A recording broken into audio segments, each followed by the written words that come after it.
Hello guys, welcome to Technogyan. So মানে কি আজি আপোনাক মই ডিটেইলছত কম কেনেকৈ আপুনি ওয়াইফাই কলিং টু ইউজ কৰিব পাৰিব। মাজতে মানে বহুত ৰুমাৰ্স ওলাইছিল আপোনাৰ সোশ্যাল মিডিয়া যে জিও এয়াৰটেল মানে কি আৰু ওয়াইফাই কলিং সাৰ্ভিস স্টাৰ্ট কৰিছে। আপুনি জাস্ট ওয়াইফাই টু অন কৰক, আপোনাৰ মানে কি ৰিচাৰ্জ থাকক না থাকক কল কৰক, সবকে ফ্ৰীলি কল কৰক, আপোনাৰ মানে নেটৱৰ্ক নাথাকিলেও আপোনাৰ মানে কল কৰিব পাৰিব। জাস্ট ওয়াইফাই সিগনেলত মানে কি কয় সিগনেলটো পাব, ওয়াইফাই অন কৰি থলে হ'ল, কল কৰক বাস আপনাৰ কল কানেক্ট হয়ে যাব বা যি কৰে কৰিব পাৰিব। একচুৱেলি তেনেকুৱা নহয়। তো ওয়াইফাই কলিং টু এক্সাক্ট ইউজটো কি হয় আপোনাক কৈ দিম, কিন্তু ওয়াইফাই কলিংটো মানে নেটৱৰ্ক নহলে আপুনি কল কৰিব পাৰিব, এইটো সঁচা কথা হয়। আৰু কেনেকৈ ইউজ কৰিব লাগিব তাক মই দেখা দিম, ঠিক আছে। তো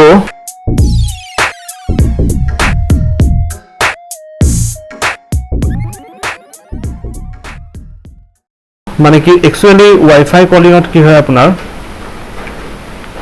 সাপোজ আপনি এনেকুৱা এটা এৰিয়াত আছে য'ত আপোনাৰ জিঅ'ৰ নেটৱৰ্ক নাই বা এয়াৰটেলৰ নেটৱৰ্ক নাই, ঠিক আছে, কিন্তু আপোনাৰ সাপোজ মানে কি ওয়াইফাই সাৰ্ভিস আছে বা বেলেগৰ হটস্পটে হওক বা যেনেকৈ হওক মানে ওয়াইফাই সাৰ্ভিসটো আপুনি ল'ব পাৰে।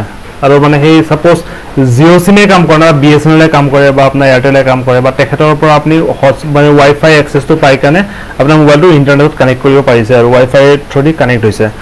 তো এতিয়া ওয়াইফাই কানেক্ট হোৱাৰ পাছত আপুনি সাৰ্ভিসটো আৰামছে ইউজ কৰিব পাৰিব। কেনেকৈ মই দেখাই আছোঁ, এতিয়া চাই লওক আপুনি কেনেকৈ ধুনীয়াকৈ কেয়াৰফুলি চাই লওক, মই বুজাই আছোঁ কেনেকৈ চাব পাৰিব। তো চাব মই এতিয়া চাওক, মই কি কয় জিঅ'ৰ নেটৱৰ্ক নাই ইয়াতে, ঠিক আছে। তো চাওক জিঅ'ৰ নেটৱৰ্ক নাই, মই এয়াৰটেলৰ নেটৱৰ্ক আছে, কিন্তু মই জিঅ'ৰ পৰা এটা ফোন কৰিব পাৰিম নোৱাৰিম মই দেখাই আছোঁ আপোনাক। তাৰ কাৰণে ছাপ'জ মই এইটো জিঅ' নেটৱৰ্কটো 1ত আছে, ঠিক আছে, নেটৱৰ্ক নাই ৱাৰ্ণিং আহিছে মোৰ এবাৰ অলৰেডি।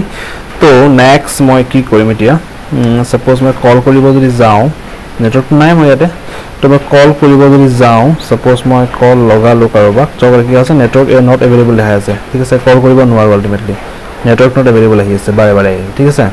তো এতিয়া মই কি কৰিম, মই ছাপ'জ ওয়াইফাইটো অন কৰি ল'লোঁ আৰু ওয়াইফাইত মোৰ মানে অফিচৰ এয়াৰটেলৰ সেই হটস্পট অন কৰা আছে, তো ওয়াইফাই মোৰ এয়াৰটেল কানেক্ট হৈ গ'ল।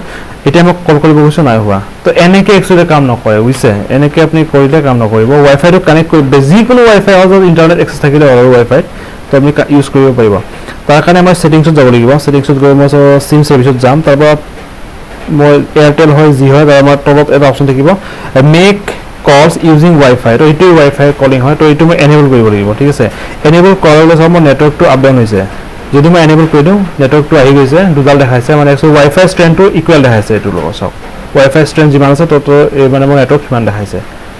তো কিন্তু তথাপিও এতিয়া কলিং হোৱা নাই, নহ'ব কাৰণ সেই চিম্বলটো অহা নাই, চ' এতিয়া নট এভেইলেবল দেখাই আছে, কাৰণ ওয়াইফাই কলিঙৰ চিম্বল এটা আহিব, সেই চিম্বলটো আহিলেহে কৰিব লাগিব। তো আকৌ মই ওয়াইফাইটো অন অফ কৰি ল'ম এবাৰ, তো এইটো এইবাৰ চাই ল'ম আহিছে নে নাই। তো কানেক্টটো হৈ গৈছে, কিন্তু ওয়াইফাই কলিঙৰ অপশ্যনটো অহা নাই এতিয়াও, মানে এই আইকনটো দেখুওৱা নাই, লগোটো দেখুওৱা নাই। তো সেইটো লগালেহে কাম, এই আহিছে, এইটো লগোটো আহিছে, এই লগোটো আহিছে, এইটো ওয়াইফাই কলিঙৰ লগত। এতিয়া মই কল কৰিব পাৰিম মোৰ নেটৱৰ্ক নাথাকিলেও। চাওক এইটো 1ৰ পৰা কল হৈ আছে আৰু এইটো চব কানেক্ট হৈ আছে, এতিয়া কল হৈ আছে, কানেক্ট হৈ আছে। তো এনেকৈ আমি ফোন কৰিব পাৰিম। একচুৱেলি এনেকৈ ওয়াইফাই এক্সাক্ট ইউজ কৰিব পৰা যায়, ঠিক আছে। তো এতিয়াতো বুজি পালে চাগে কেনেকৈ কৰিব লাগে ইউজ। তো তাৰ কাৰণে আপোনাক বেছিকেলি বেলেগ একো নালাগে, জাষ্ট আপোনাক কি কয় ওয়াইফাই এটা লাগিব, ওয়াইফাই কানেক্টিভিটি লাগিব য'ত ইণ্টাৰনেট কানেকশ্যন আছে, আৰু তাৰ সহায়ত আপুনি মানে কি ৰিচাৰ্জ নাথাকিলে কিন্তু নহ'ব, আপোনাৰ ৰিচাৰ্জৰ পেক থাকিব লাগিব। এনেকুৱা নহয় যে আপোনাৰ ৰিচাৰ্জ নহ'লে মানে কি কল কৰিব, তেনেকুৱা একো নহয়, মাত্ৰ গোটেইখিনি ফেচিলিটিজে পাব আপোনাৰ যিটো অলৰেডি আপোনাৰ এক্সিষ্টিং নাম্বাৰত আছে, ঠিক আছে। তো থেংক ইউ ফৰ ৱাচিং দিছ ভিডিঅ'।